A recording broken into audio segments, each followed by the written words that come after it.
এই চোদনাটা কোথায় গেল রে? ওকে কি তোরা আবার টাইম বলে দিসনি নাকি? আমি তো লেওরা ওকে কালকে বারবার বলে দিয়েছিলাম আজকে 10টার মধ্যে আসতে।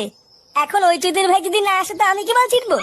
আমি বলি কি পল্টুদা, ফুটোর জন্য অপেক্ষা না করে চলো আমরাই দোকানে যাই। হ্যাঁ, আমারও তাই মনে হয়। চল আমরা বরং তাই যাই।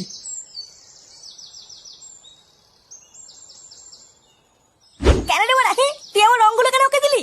লেওরা আমি সকাল থেকে রঙগুলো বেঁচে বেঁচে এক সাইডে রেখে গেলাম, আর তুই লেওরা সেই রঙগুলো ওকে দিয়ে দিলি? হ্যাঁ আরে বাবা ফুটো, আমিও তো তোমাকে সেই একই রং দিলাম, ওই রংগুলো নিক না। ভোদা বালের কথা নাকি আমার রঙও নিয়ে নেবে? আমার বাড়া ওই রঙটাই চাই। নে রে, এ তো মহাজালা, এবার আমি কি করি?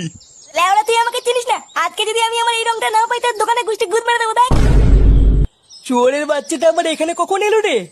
তাই তো দেখছি গো পল্টুদা, এসে আবার দোকানদারের সাথে ঝগড়াও শুরু করে দিয়েছে। চল তো গিয়ে দেখি কি হলো। কিরে বড়া, তুই এখানে কি গান মারাচ্ছিস? দেখ না বড়া, আমি সকালবেলা এসে কিছু রং এক সাইড করে রেখেছিলাম আর বলেছিলাম কাউকে বেচবি না, আর এখন এই চোদনা সব রঙের কাছে বেঁচে দিয়েছে। হ্যাঁ, তা কি হয়েছে? আরো তো অনেক ভালো রং আছে, ওগুলো নে না। না বড়া, আমার এই রংটাই চাই, অন্য কোনো রং নেবো না। ধুর বড়া, বাল বাল করে যাচ্ছে সেই থেকে। কাকা, আমাকে দু প্যাকেট আবির দাও তো, ওলে ওরে গান মারা গিয়ে। দাঁড়াও পল্টু, দিচ্ছি।